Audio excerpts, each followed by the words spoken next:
Je suis actuellement au Sri Lanka pour 3 mois dans le but de surfer et de créer un max de contenu pour cette chaîne YouTube Waved. Et je sais que ce genre d'endroits un petit peu tropicaux où tu peux surfer et où la vie est pas chère, ça t'intéresse. Alors cette semaine, je vais te présenter Alugam Bay. Alugam Bay, c'est l'un des endroits incontournables où il faut que tu ailles au Sri Lanka si tu as envie de surfer. Super axé nature, il y a plein de choses à dire sur cet endroit. Et aussi bien sûr, comme je l'ai dit, le prix de la vie est très peu cher. Alors c'est vraiment idéal quand tu es étudiant ou alors que tu as envie de voyager cheap. Allez, c'est parti et bonne vidéo.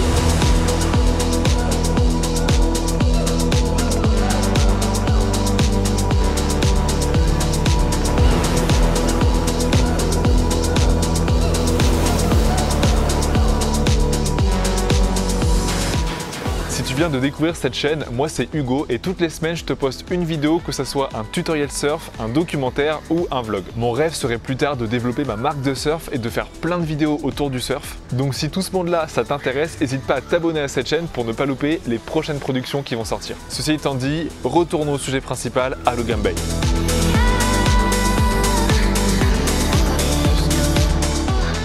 Ok, déjà, Alugam Bay, c'est où et pourquoi? Si t'as jamais entendu parler de cet endroit, laisse-moi t'expliquer. Au Sri Lanka, il y a 2 saisons pour les vagues. De novembre à avril, les vagues sont super top dans l'ouest du Sri Lanka. C'est là où j'étais avant, vers le village de Midigama. D'ailleurs, j'ai même fait une vidéo là-dessus, donc n'hésite pas à la checker. Ensuite, de mai à novembre, les conditions changent complètement et il devient possible de surfer dans l'est de l'île autour de Alugam Bay. Et puis aussi, les conditions deviennent complètement merdiques dans l'ouest de l'île. Et c'est pour ça que si t'as envie de te gaver de surf de mai à novembre, eh bien il faut que tu ailles à Alugam Bay.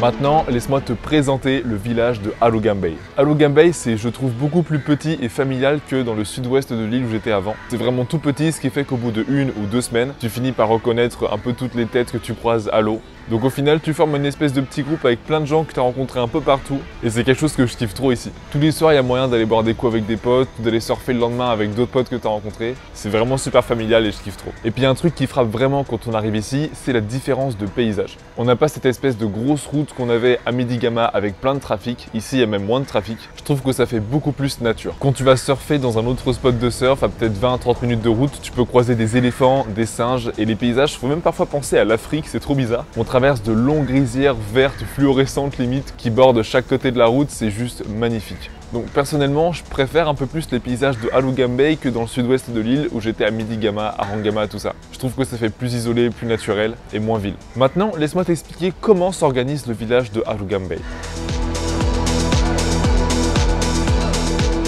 Le village de Alugam Bay est construit autour de la Main Road, la route principale. C'est une route qui traverse toute la ville et qui est bordée de restaurants, d'hôtels de luxe ou d'hostels super cheap, d'accès à la plage, de shops en tout genre. Donc le top, c'est si tu arrives à louer une chambre près de la Main Road. Comme ça, tu peux tout faire à pied. Et si tu veux aller surfer dans un spot un peu plus loin, tu peux payer un tuk-tuk. D'ailleurs, parlons un petit peu des moyens de transport.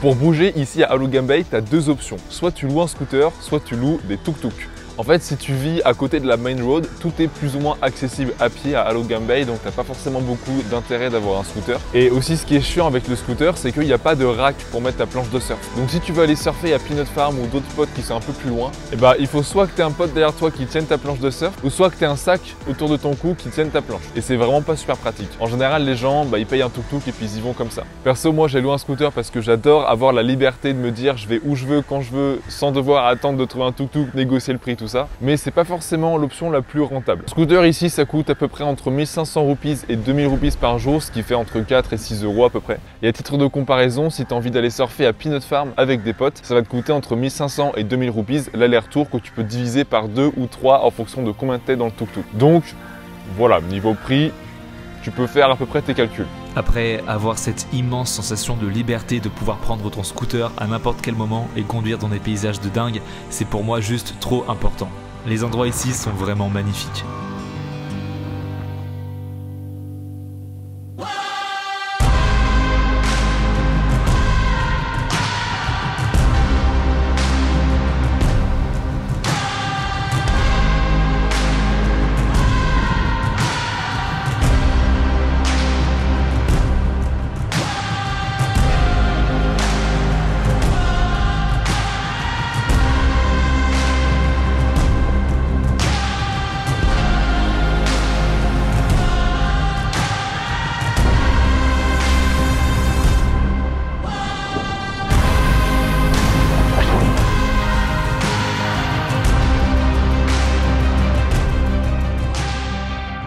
Ensuite, pour le prix de la bouffe ici, tu as plusieurs options. Soit tu vas dans des restaurants un petit peu européens qui sont pas vraiment gérés par des locaux. Tu vas trouver des pizzas, des burgers, des avocado toast pour environ entre 1500 et 2000 roupies, voire plus. Donc ça te fait des repas entre 4 et 10 euros. Soit tu fais comme moi et tu essaies d'aller dans des restos super locaux qui sont pas chers où tu manges vraiment de la bouffe locale.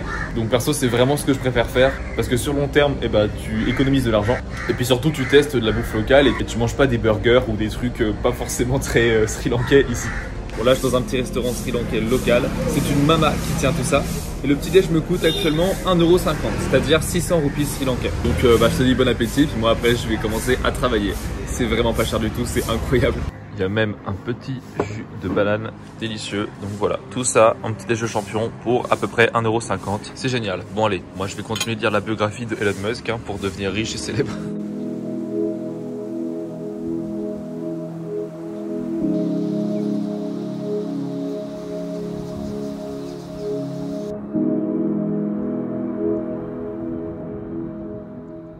L'endroit dans lequel je suis ici à Alugan Bay, ça s'appelle Beach Hut. Je vais te montrer un petit peu à quoi ça ressemble. Tu vois, c'est vraiment rempli de nature. Il y a des palmiers partout.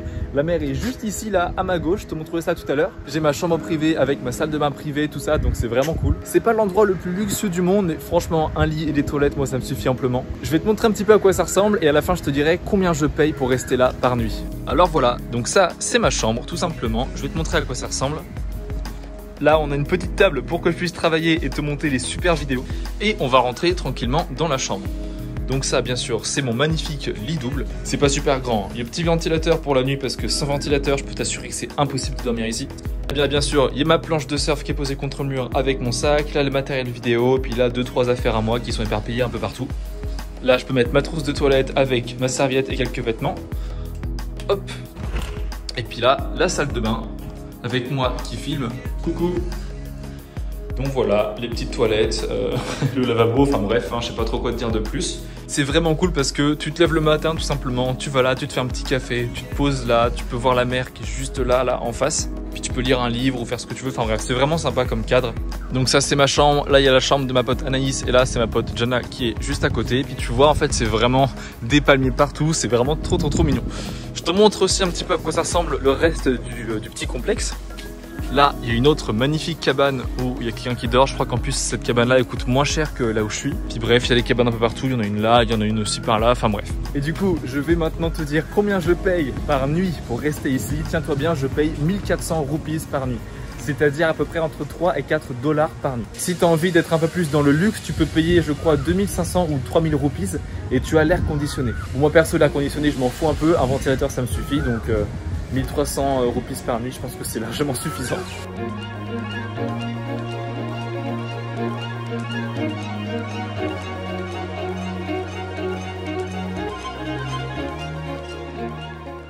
Maintenant, parlons du sujet le plus important, les spots de surf.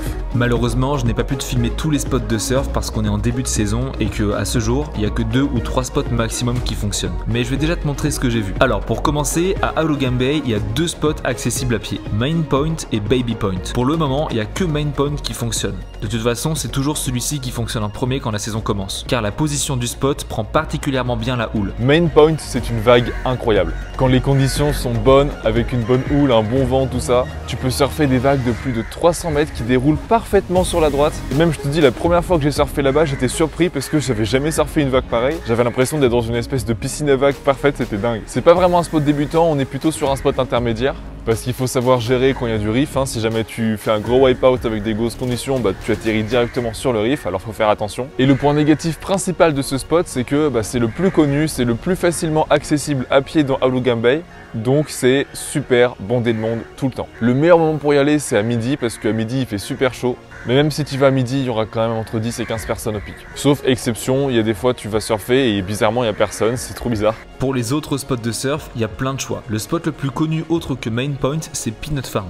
Peanut Farm, c'est un spot débutant à environ 20 à 25 minutes en tuk-tuk. La vague est super clean et il y a plein de pics, donc même quand c'est bondé de monde, tu peux toujours trouver des petites vagues.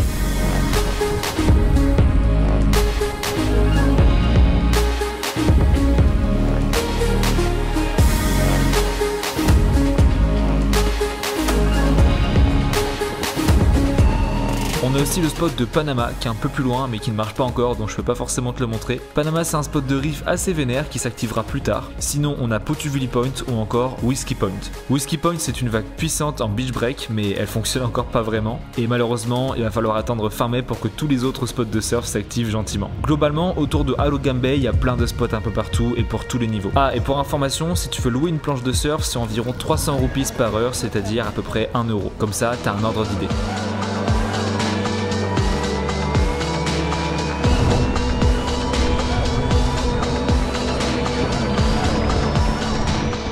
Désolé, j'aurais pas pu te montrer tous les spots de surf ici un par un en détail, mais t'inquiète pas, sache que si jamais tu veux venir à Halogam Bay, t'as juste à parler à 2-3 locaux ou quelques touristes, ils vont t'emmener à des spots de fou. Il y a vraiment plein de spots différents ici autour de Halogam Bay, ça se résume pas qu'au main point qui est là-bas. On va arriver à la fin de cette vidéo, j'espère que tu auras bien kiffé. Juste après ma petite outro, je vais te montrer quelques plans que j'ai pu filmer ici, que ça soit des plans de surf, des soirées, enfin 2-3 plans un peu random, alors n'hésite pas à rester jusqu'à la fin. Aussi, si jamais ça t'intéresse, la dernière vidéo que j'ai sortie sur cette chaîne, c'est une vidéo sur le main point, le spot de surf le plus connu ici à Halogam Bay. Donc si tu as envie de voir plein de gens surfer et comment est la vague, et ben je t'invite à aller voir la dernière vidéo, tu devrais kiffer. En tout cas, je suis super content de continuer cette aventure sur cette chaîne YouTube. Comme je te l'ai déjà dit, mon but c'est vraiment pour l'instant de construire une communauté autour du surf en faisant des documentaires, des tutoriels, des vlogs. Et mon rêve après ça serait de créer ma propre marque de surf éco-responsable, mais ça sera dans un second temps. Déjà là, le but c'est de créer cette communauté autour du surf. Alors si jamais t'es pas abonné, n'hésite pas à rejoindre l'aventure si jamais tout ça, ça te fait kiffer. Une dernière chose, si jamais tu as envie de te mettre au surf mais que tu t'y connais pas du tout, il y a déjà plusieurs tutoriels qui sont disponibles sur cette chaîne qui pourront t'aider à apprendre le surf. Et je t'ai également fait un guide de surf 100% gratuit que tu peux télécharger en description, qui t'apprend à choisir tes premières vagues, à choisir aussi ta planche de surf, ta combinaison. Alors n'hésite pas à les checker si jamais ça t'intéresse. Je te dis à la semaine prochaine et d'ici là, surfe bien. Ciao.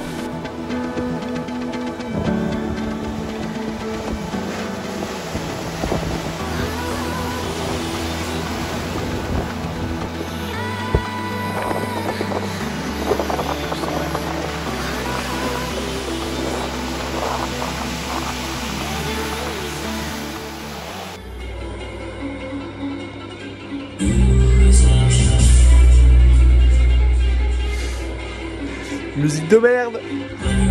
Musique de merde, excusez-moi! I'm struggling more answering.